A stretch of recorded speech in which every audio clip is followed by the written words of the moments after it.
Ada nikmat batinah, yaitu kepuasan mendapatkan ma'rifatullah. Ulang lagi, kepuasan mendapatkan apa? Ma'rifatullah. Itu nikmat batin. Baik yang terkait Allah maupun terkait logika-logika tasawuf. Terkait Allah misalnya gini, misalnya kula mikir ya. Kula nu bolak-balik matur niki, berkali-kali di tempat ngaji ini. Mugi-mugi jenengan eling, mboten gadah masalah ingatan ini eling-eling. Eling-eling tenan. Wong nak soleh, ya soleh, soleh. Cek soleh mulai cilik, cek soleh dadakan terus husnul khotimah. Pokoknya napa? Soleh. Niku nak mati, niku bumi ku nangis. Nangise bumi ku kekurangan utawi kalong wong sing sujud ning ndekne. Ya Allah Gusti, biasanya wonten tiyang niku sujud teng nggen kula, dia berperilaku baik teng nggen kula, sakniki tiyang niku pun jenengan ambil, nangis bumi. Sakniki sing urip arek bedua-bedua, damel narkoba, damel ngefly, damel macam-macam lah. Itu nangis bumi. Langit semeneng. Semeneng. Gusti matur nuwun Gusti, orang itu saya tunggu lama, sekarang sudah engkau angkat ke tempat kami. Maksudnya diangkat teng langit. Sing bumi nangis, sing langit apa? Seneng. Nah kemudian kita berpikir begini, bumi kok iso nangis itu piye? Nah itu terserah, sampai apa termasuk ulama zahir, apa termasuk ulama batin. Kalau ulama zahir mengatakan bumi nangis itu mau kinayatun anil husni, pokoknya pantasnya bumi itu susah, wong kelangan putra terbaiknya. Tapi nak cara ulama-ulama hakikat yang mengenali sekali betapa kudrohnya Allah, betapa kudrohnya Allah itu tidak terbatas.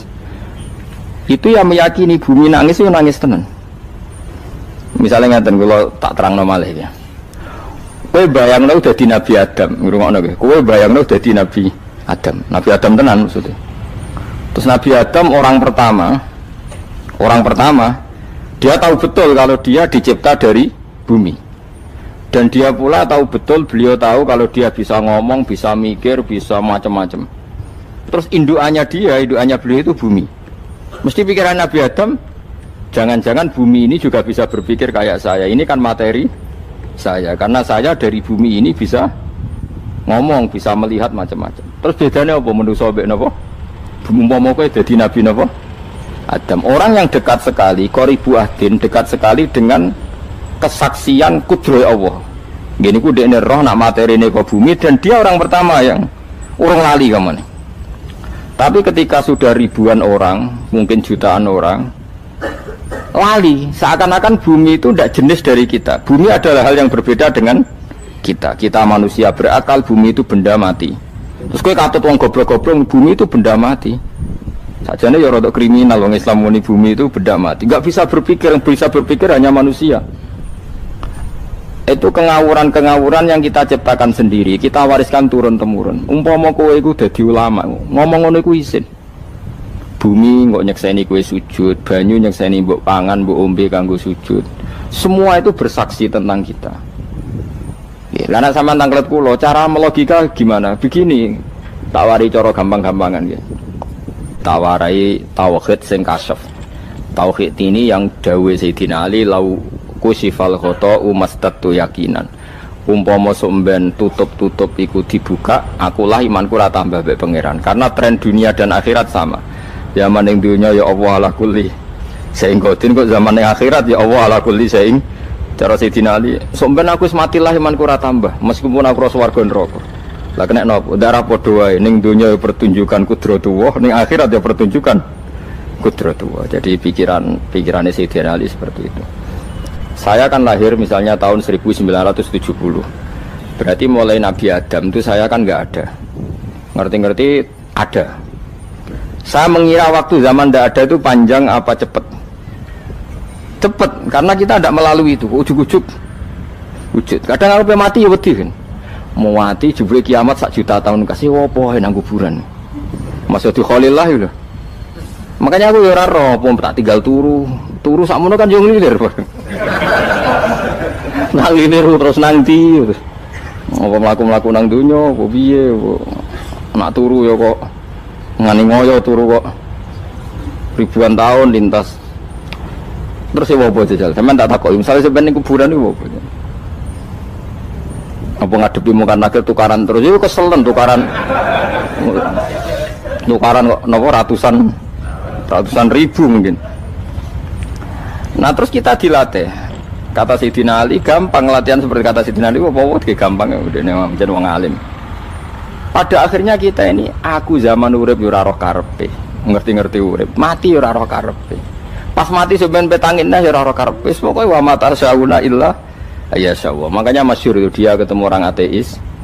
Dia orang ateis itu anti Tuhan, anti Tuhan pokoknya. Dia ditanya, lalu kamu hidup itu karena siapa? Ya gak tahu hidup. Lalu kamu mati yang menentukan siapa? Ya gak tahu, kalau tahu mati. Ya berarti Anda gak bisa menentukan diri kamu sendiri. Akhirnya dia taslim. Ya ada yang menentukan lah, ya ada yang menentukan itu dalam Islam disebut apa? Allah, disebut kalimatu haqqin alaiha nahya wa alaiha namut. Jadi kalau maknanya itu kalimat yang benar-benar nyata, yang karena kalimat itu pula kita mendapat kehidupan, yang karena kalimat itu pula kita mati, yang karena kalimat itu pula kita akan bangkit lagi. Itu yang makna hakikat. Tapi kalau makna syariat nggak begitu. Kalau makna syariat begini, dan ini benar juga. Mulanya kena ada di ulama, ciri utama ulama itu jami'ul bayan. Dia kalau menjelaskan itu indah sekali, dan orang pasti taslim. Sama saya tak warai tenan.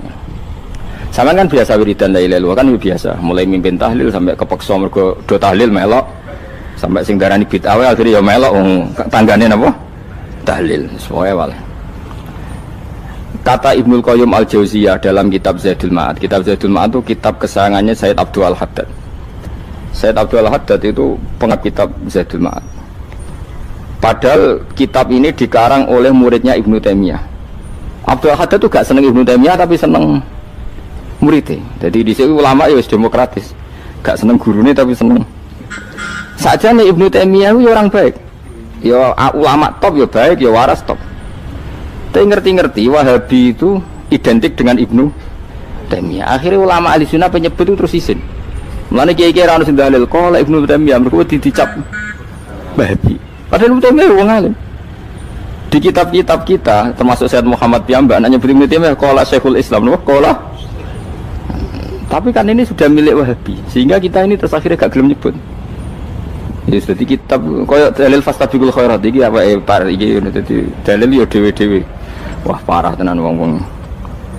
Dulu saya melihat orang enggak kunut itu ya biasa. Mergo saya sebagai wong alim ngerti iku madzhabe Abu Hanifah. Saiki nek ora kunut Muhammadiyah. Kita ini sebetulnya ahlul ilmi enggak tahu kunut itu madzhabnya siapa kita. Itu madzhabnya Abu Hanifah, yang kunut madzhab Syafi'i. Tapi tahu-tahu iki madzhab NU, iki madzhab Muhammad. Mana ada orang-orang ini bisa punya madzhab? Ngalime sepiro nganti dadi nopo? Madzhab. Tapi wis dadi bahasa, wis dadi nopo? Sewajo kabeh sene. Mas repot-repot. Tak warai iki. Sampeyan ben nglafadzno la ilaha illallah iku keren iki. Keren tenan mboten keren-keren. Ngendikane Ibnu Qayyim Al-Jauziyah itu gini. Min asliha khuliqatil jannah wa min asliha khuliqatin nar. Terus wa min asliha khuliqatid dunya wa min asliha bu'isatir rasul wa min asliha qatalar rasul. Wah, terus sampai sekarang saya tak bedai. Surga itu kan digawe kelas VIP mewah. Terus jari rugane widadari dulu kan nak wingi wis sebut. Kira 70. 70. Wahyu kabeh ora ono sing kriting, wahyu kabeh. Wahyu kabeh terus gak tahu delok wong liya. Kadang bojo kita wis elek jek delok. Oh ya widadari sifatnya maksuratun fil khiyam. Jadi gak tahu keluyuran ning ndi. Wahyu kabeh. Lek surga yang semewah itu selek itu ya bagi mereka sing nglafatno atau yang menerima la ilaha illallah. Neraka sekarang dibikin dalam itu. Jadi Abu Hurairah neraka itu tes-tesane benda kamu jatuhkan ke neraka itu untuk santai ke bawah itu nunggu 70 tahun. Kila 70.000 tahun. Dikira HP mu mbok ceblokno neraka itu cebloke ngenteni 70 tahun. Betapa dalamnya. Ngentekno bego piro ya bayang misalnya. Oh itu kontraktor mana saja tidak sanggup itu disuruh ngeduk kedalaman neraka. Iku ya mau kanggo wong sing menolak la ilaha illallah. Jadi kalimat ini luar biasa. Swarga digawe bagi yang nerima, neraka digawe ya untuk yang menolak. Itu kalimat sing kena tahlilan turu iku lho. Iku kalimat sing nggo alasan Allah gawe swarga.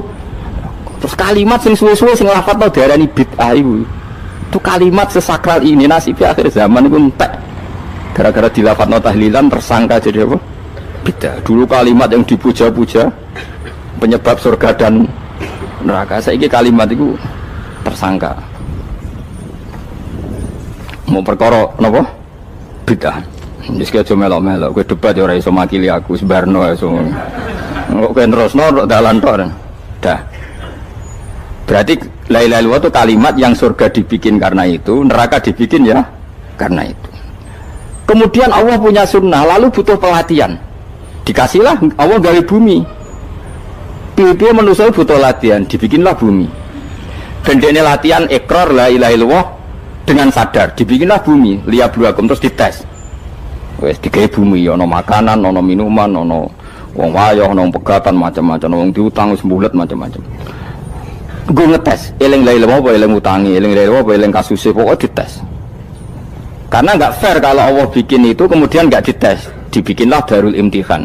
Dunia itu bahasa Arabnya darul imtihan, tempat tes-tesan. Imtihan mana apa? Tes, liyabluwakum, diuji.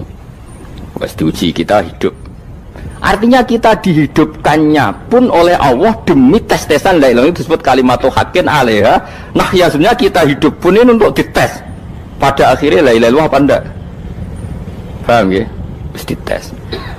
Allah itu juga secara hukum itu kan nggak fair, dites kok nggak punya pemandu, dibikinlah rusul, diutuslah para rusul untuk pemandu. Tes itu kan butuh seru, mak pemandu tok ora ono musuhe kan gak seru, dibikinlah setan. Sajane sebagian kita sudah setan tapi ini ben seru. Lho ndak setan kan minal jinnati wan nas, rumangsamu setan usopo. Baik setan minal jinnati wan nas. Jadi kena muni auzubillahi minasyaitonir rajim, terjemahnya berlindung Allah dari saya sendiri ya Allah itu. Lho itu kalau ulama dulu biasa auzubillahi min syururi anfusina wa min sayyiati a'malina. Sebenarnya kita berlindung hanya dari setan yang jauh, iblis enggak. Ya setan diri kamu sendiri, min syururi anfusina, dari kejelekan diri kita. Ngomongnya do wujud, soalnya setan tuh makhluk gaib sing piye. Lah kowe iku sapa? Nganti kowe maksiat terus mergo akrab klop, roh mbek setan ku klop. Mulane terus maksiat. Dah Allah ngutus pemandu yang ngecul setan ben fair. Napa? Fair. Jadi semua darul ibtila ini juga demi kalimat. Nah, makanya disebut kalimatu haqqin sing alaiha nahya. Kita hidup ya demi mendapatkan kalimat itu. Kita mati nanti ya demi kalimat itu, artinya mati ke neraka ya karena kalimat itu kita menolak atau mengabaikan. Masuk surga ya karena kalimat itu kita hormat, kita benar dalam memperlakukan kalimat itu. Berarti alaiha nahya wa alaiha nam. Terus wa alaiha nub'as karuan, kalau kamu termasuk minal aminin ya nub'as minas solihin, kalau minal kafirin ya nub'as minaz zalimin. Tapi semua desain dunia ini hanya demi kalimat la ilaha illallah Muhammadur Rasulullah. Nah ini kan penting. Bagaimana mungkin kemudian kalimat sesakral ini, sehebat ini, kemudian ada orang tahlil kamu tidur? Kok iso? Kalau janggal kok iso wong turu? Misalnya kayak mangkel, kalau mangkel sing mimpin Gus, wira barbar. Bagaimana mungkin kalimat yang menyelamatkan Anda kemudian Anda anggap problem? Elek gak? Apalagi kamu anggap ini bid'ah. Nak cara kula oke lah, ndongakno mayit itu gak ono tuntunan Nabi. Tahlilan gak ono tuntunan. Tapi wis muni tok kono tok. Artinya menduk kono tok ora usah nyerang kalimah, enak kalimah tetap kalimah thayyibah. Soal kowe ora seneng sing tahlil, mergo tiga profesi lah iku wonge wae gedhinge aja geman. Ya saya misalnya, saya kadang enggak cocok sama mubalek karena kadang profesi. Tapi saya tidak pernah anti pengajian, bagaimana pun membawa syiar Islam. Tapi kalau mubalek kadang ora seneng, kadang takon entuk piro. Bareng sangone sithik, kok sumpah mek transportasi ini. Lah ngono kok mbok senengi iku piye? Tapi kita terus gedeng keliru iku sing nggawa syiar Islam. Mana ada pengajian didengar orang banyak tanpa mubalek? Gak iso. Ini iso melepukno barang-barang ra penting dadi penting iso. Lah cara guruku teng sareng ning ape melepuk kanggo panggung barang perkara. Tapi kadang ya benar. Yang namanya mudin mubalek ya itu bisa benar bisa salah, tapi kamu nggak boleh gedeng kalimatnya. Pilih kalimat itu kalimat hak. Nah, ini penting kalau utarakan. Sehingga zaman Nabi Sugeng ini rungokno tenan ngaji kula. Zaman Nabi Sugeng ada sahabat Namanya tuh Usamah bin Zaid. Ini sahabat kesayangannya Nabi, hibbu Rasulillah. Usama itu diutus Nabi perang. Ini dengerin nih, diutus perang. Pas perang itu si kafir tadi menggal temannya. Ada yang tangannya putus, kakinya putus. Wah, seorang kafir ini sudah luar biasa. Bacok sana, bacok sini. Ketika terdesak oleh pasukan Usama, kebetulan Usama ini cakap ya, sama beberapa temannya orang Ansor. Orang kafir yang sudah kotoa arjulana wa kotoa aidiana, dia pas terdesak bilang la ilaha illallah. Terus sama Usama tetap ditusuk, dibunuh karena dia berpikir ini qolaha muta'awwidzan, dia melafadzkan kalimat itu hanya berlindung dari pembunuhan. Setelah dilaporkan Nabi itu marah besar. Nabi ngendikan kaifa anta ya Usama bila ilaha illallah idza ja'at bika yaumal qiyamah. Kowe nak ditakoki la ilaha illallah ku piye? Piye-piye wis ngomong la ilaha illallah, tapi sampai ngomong ngoten sakwise ngethoki tangan kula, maksudnya tangan kula tangan kelompok saya, tiga-tiga saya. Nabi tetap jawab kaifa bila ilaha illallah idza ja'at bika yaumal qiyamah. Pokoknya Nabi menyoal terus. Sampai menjadi fatwa ijma'nya fuqaha, siapapun yang melafadzkan la ilaha illallah harus kita terima meskipun qolaha muta'awwidzan, meskipun saat melakukan hanya cara zahir berlindung dari kematian, sehingga kita terima. Orang kafir yang 80 tahun kafir melafadzkan la ilaha illallah 1 menit menjadi mukmin. Sampai ada ayat kulil ladzina kafaru iyantahu yufar lahum ma qad salaf. Ini kalimat yang sakral, bahkan kafir yang 80 tahun saja menjadi mukmin hanya karena melafadzkan la ilaha illallah. Mulanya yang ngaji saya, yang seneng saya, jangan pernah kamu mengatakan ada bid'ah yang orang bisa jadi kafir. Bagaimana mungkin orang mukmin yang ke kuburan dan melafadzkan la ilaha illallah kamu katakan kafir? Padahal kalimat ini yang kafir 80 tahun saja menjadi mukmin. Saiki ana wong nglafadzno la ilaha illallah mergo salah tempat pinggir patok mbok arani kafir. Kok aneh. Sing kafir 80 tahun dadi mukmin iki gara-gara ngafalno la ilaha illallah dadi kafir. Mergo mau salah kali, salah tempat. Ning pinggir apa? Patok. Mboten ora cocok muni nganggur, wong sering ziarah ku nganggur. Nyatane ya tenan. Cara dekne pegawai negeri ora sering ziarah. Nah iku tapi ora usah muni kafir gak mungkin lah. Coba kalimat ini itu orang kafir yang 80 tahun menjadi apa coba dengan melafadzkan kalimat ini? Mukmin kan? Berarti kalimat ini adalah kalimat penghilang kekafiran. Lalu karena dilafadzkan secara salah dianggap kafir. Hanya karena bid'ah itu tidak mungkin. Makanya sebetulnya Wahabi yang alim-alim itu tidak berpendapat demikian. Saya punya beberapa referensi Wahabi yang alim itu tidak pernah mengkafir-kafirkan orang karena perdebatannya seperti itu.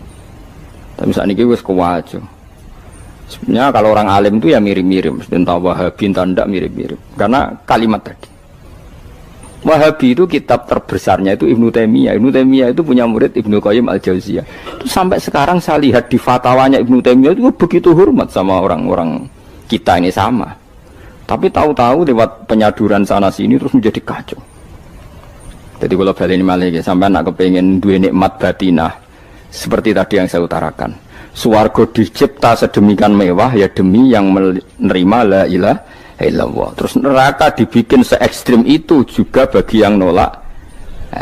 Kemudian dibikin daru pelatihan yaitu dunia ya karena kalimat berarti kalimat itu luar biasa. Wa biha qamatis samawati wal ardu. Kalimat ini pulang menjadikan langit bumi berdiri. Bon. Lalu sekarang kita bisa ngomong, bisa berpikir, bisa ngadekno BPKB macam-macam. Itu karena kita sendiri apa karena kudratullah? Saya tanya. Karena kudratullah. Kalau karena kudratullah, apa susahnya Allah bikin kemampuan tanah ini nangis, tanah ini susah. Wong podo-podo kowe iso nangis, iso mikir ya mergo kudratullah, ndak karena kamu. Harusnya ya sama, bumi-bumi ini bisa menangis juga karena kudratullah. Makanya bumi ini menangis ketika enggak ada orang yang sujud. Iku ya mungkin. Wong zaman kowe iso nangis ya krana kudratullah, mestine bumi yang kamu katakan benda mati, hakikatnya dengan kudratullah juga sama dengan kita.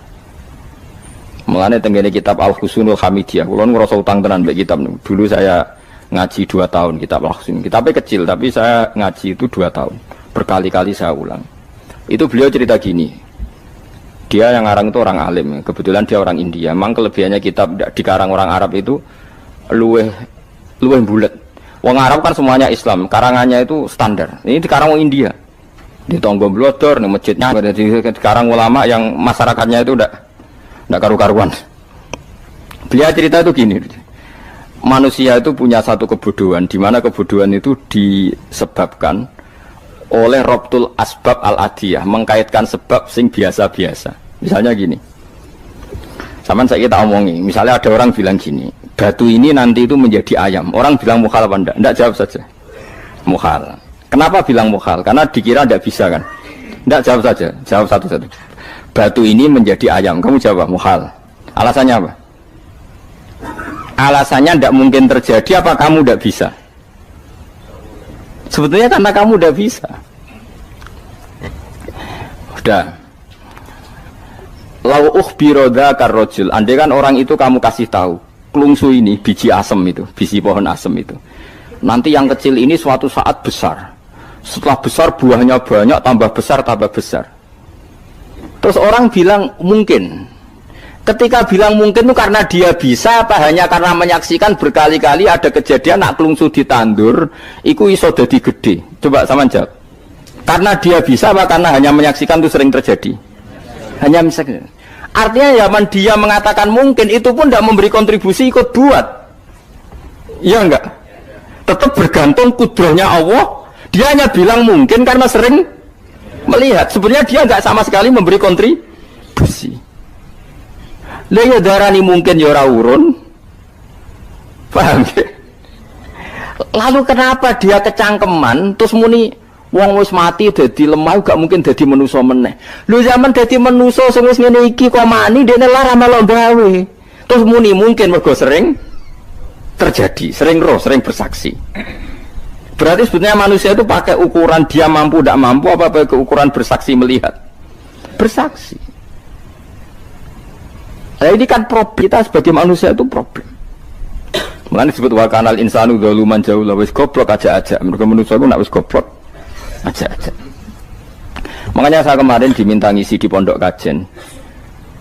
Kalau sampeyan berdebat sama orang ateis atau orang komunis itu gampang saja. Dilatih begini seperti teorinya Quran. Ya nanti saya teruskan, ini tak ulang lagi ya. Saya ulang lagi ya. Andai kan nggak pernah terjadi telur itu jadi ayam, nggak pernah terjadi sama sekali. Telur itu jadi ayam. Terus kamu mengasih tahu orang tadi, telur ini loh nanti jadi hewan yang hidup terus terbang. Mesti dia bilang mukhal, mau benda mati kok nanti jadi benda hidup yang terbang ngalor ngidul. Berhubung sering terjadi dan dia pun tidak ikut bikin, bilang mungkin. Paham ya? Saya ulang lagi ya. Berarti dia bilang mungkin karena sering apa? Terjadi dan dia lihat. Andai kan pertama kali gak ada telur sama sekali yang jadi ayam, terus pengalaman pertama di dunia belum pernah terjadi. Kamu kasih tahu telur ini nanti jadi ayam terus terbang. Orang ini bilang mukhal enggak? Mukhal. Berhubung sering terjadi bilang enggak? Nah berarti kita nanti bangkit dari kubur gampang saja bagi Allah. Cuma belum pernah terjadi kamu mengatakan mukhal. Nah makanya otak kita harus dibenahi. Kalian jogeman percaya ambek yang pernah kita lihat, yang sering kita lihat. Percayalah dengan akal, tapi akal waras deh. Karena waras itu serepot tatanannya wangil. Makanya Islam itu melatih. Kul falillahil hujjatul balighah. Misalnya begini ya, dulu kalau Gerwani atau PKI atau siapa sajalah, itu kalau melatih anak-anak TK, makanya seorang ulama harus punya kecakapan penjelasan ibanatul ahkam. Itu anak-anak kecil dilatih. Anak-anak kamu terpejam, mintalah manisan sama Allah. Ya Allah saya minta manisan, saya minta permen. Terus disuruh buka, dapat enggak anak-anak? Enggak dapat bu, wah berarti Allah enggak ada. Sekarang minta sama bu guru. Bu guru kami minta permen dikasih. Berarti yang ada bu guru bukan Tuhan gitu. Akhirnya jadi gerakan ateisme. Nah sebetulnya untuk melawan gerakan itu kita harus melatih begini misalnya gini. Saya itu pernah ketemu sama orang yang berpikiran komunis. Oh komunis juga. Dia nantang saya gini, Pak Bah, pokoknya saya tidak bisa nerima konsep Tuhan. Sebelum Anda bisa menjelaskan kenapa ada Tuhan. Jadi, bocah kok elek ini. Nah, aku ngerti aja, sak cerdas ini tetap cerdas aku yakin tetap cerdas aku. Rasanya selain raine seram meyakinkan, tapi pikir tetap cerdas. Kulo itu kan wong Quran gitu, artinya punya pikiran panjang. Mungkin di antara orang Islam kita ini tidak punya kecakapan menjelaskan. Tapi kalau orang sering baca Quran, apalagi dia ngaji tafsir ya, yang waras, maksudnya waras lah. Terus rapati seneng duit, barang ini penting. Kalau seneng duit, wis mari goblok. Yakin ulama seneng duit, mari goblok, tak jamin. Umpama alim wis kelas B, kelas C gak bisa, tahqiq gak bisa. Kalau tahu dikandani konco kulo riyen ambek jenengan udah saya kaca akeh. Lah kena apa? Cok seneng duit kok. Duit itu masalah bagi ulama. Orang duit lebih masalah kan ya. Maksudnya rasa seneng tapi ojo terus gak duit. Sekarang saya tanya, Quran itu melatih kita gini. Quran itu sederhana kalau ngelatih tauhid. Tapi orang pasti ingat. Kata Allah gini, nggak apa-apa, saya tidak Tuhan, nggak apa-apa. Kamu yang Tuhan. Tapi buktikan kalau kamu Tuhan. Caranya gini. Am khalaqus samawati wal ardi. Ya nggak apa-apa, kamu yang Tuhan nggak apa-apa. Tapi buktikan kalau kamu menciptakan langit, bumi. Mereka pasti ikrar, ya tidak mungkin saya menciptakan bumi, saya lahir sudah ada bumi. Yesus lahir sudah ada bumi, nggak mungkin Tuhan.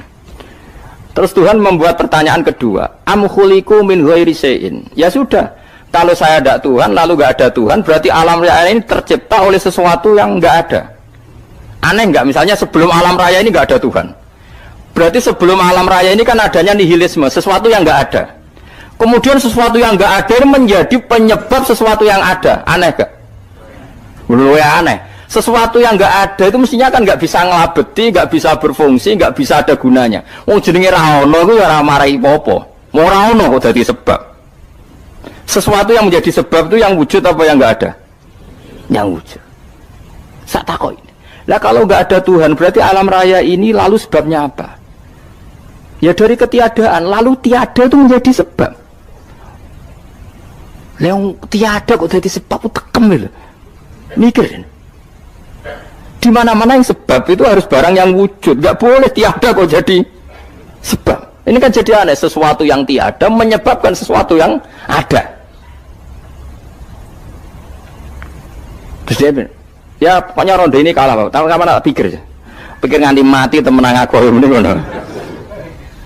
Makanya sebetulnya dalam ilmu mantek, pertama itu kita tidak harus iman Tuhan itu namanya Allah, tidak harus. Makanya pertama dikenalkan, sementing kenal Tuhan itu ada dulu. Disebut zat sing wajibil wujud, belum disebut namanya Allah. Allah itu disebut nama Islam, itu paham ya?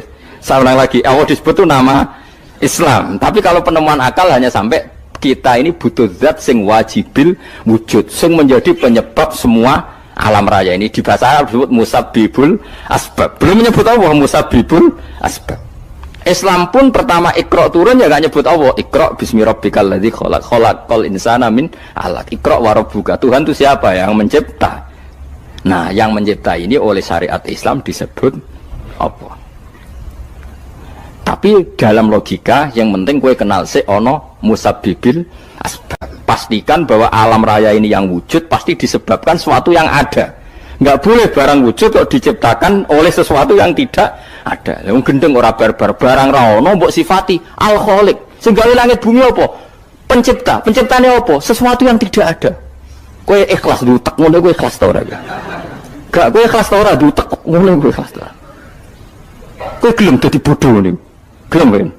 Mboten. Nah, nikmat ngono jenenge nikmat batin. Mulane sing suwenang mbek kalimat la ilaha illallah. Wes ana sing bid'ahnallah iku wong nganggur wis beno sak uni-unine. Tapi kadang memang kita berlebihan. Tahlilan ra barbar 40 dina ini ra barbar. Muga alasane wis disangoni akeh tahlil sedih lho sakake penggemar sing keselen sing rantuk sangu ya butuh cepet. Lane cara kula niki penting kula utara nggih. Kowe nek ora cocok tahlilan 40 dina wis ngomong ae kira cocok model harinya. Tapi ki aja menolak kalimat la ilaha illallah iku disifati Kanjeng Nabi kalimat thayyibat. Wong Nabi nyifati thayyibah, kalimat yang suci kok nyifati bid. Tak soal kira cocok wong sebut. Misalnya kamu bilang saja wong mati wis sangu amale lha apa didongakno barang. Nek kowe pengen ndonga ora usah ndonga. Wis ora usah biasa wae. Kula lah mbok dongakno ya ora seneng. Gak meyakinkan. Karo dene mlebu swarga butuh dongamu ora ono swarga fadhole pangeran apa mbok dongano barang. Nah tapi kowe donga aku ya seneng. Senenge ya semau lah timbang nyanyi-nyanyi rame-rame sadok ndongane. Mbok mandi mbok ora pokoke ndongane. Saya ulang lagi ya. Makanya Quran itu melatih logika sampai seperti itu. Am khalaqus samawati wal ard bal la yuqinun sampai terus diulang-ulang. Am khuliqu min ghairi syai'in. Kalau mereka merasa Tuhan nggak apa-apa, tapi buktikan mereka ini wujud sendiri tanpa sebab. Atau begini, kalau mereka tidak tahu sebab pencipta langit bumi, mereka sendiri suruh yakin kalau mereka adalah penciptanya. Amhumul khaliqun, nggak apa-apa. Ya tapi masih Abu Jahal gendeng lah, masih Abu Lahab ngawur lah, nak takoi. Ya wes pangeran kowe ke sing gawe langit bumi. Penggemarnya saja pasti tertawa. Masa Abu Lahab darani pencipta langit bumi, wong lahir ning bumi. Tapi Quran oleh nggo jawab am khalaqus samawati wal ardo. Apakah mereka menciptakan langit bumi? Bala yuqinun, mereka pun tidak pernah yakin.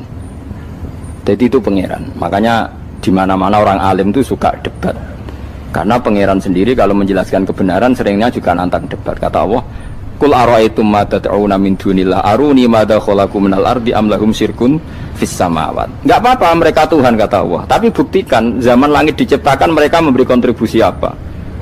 Apa urun bego, apa urun cagak, apa piye lah pas aku gawe langit iku dekne urun apa jare am lahum syirkun fis samawat. Misale urun apa lah? Urun tol ta urun apa lah. Itu pangeran. Mereka kan pasti menjawab enggak. Terus itu nih bi kita biming qobliyada. Kalau kamu nggak percaya Quran sebagai kitab, nggak apa-apa. Tapi buktikan kamu punya kitab tandingan. Nggak, mereka nggak punya juga. Atau gini, nggak usah Quran, nggak usah sakralan. Au atharotim min ilmin, atau kajian ilmiah yang membuktikan bahwa Yesus itu Tuhan, atau yang membuktikan bahwa berhala itu Tuhan. In kuntum shodiqin, nggak apa-apa. Kalau kamu benar buktikan. Nah itu makanya semua nabi itu punya kecerdasan. Karena tadi nabi kadung nantang itu nih bi kita biming qobliyada. Au atharotim min ilmin in kuntum shodiqin. Tapi sekarang orang alim soleh itu jarang. Yang ngono ngerung soleh rapati ngalim, nggere sing alim biasanya rapati soleh. Lah kula itu masuk rontok-rontok ya isih rontok soleh ya rontok, tapi lumayan masih menjaga hujjatullah tadi. Sebab itu ulama dulu mengajarkan Allah itu siapa? Disifati zat sing wajibil wujud. Karena alam ini kadung ada. Kalau alam ini kadung ada, pasti penyebabnya sesuatu yang wujud. Tapi kalau wujudnya mungkin, bahaya.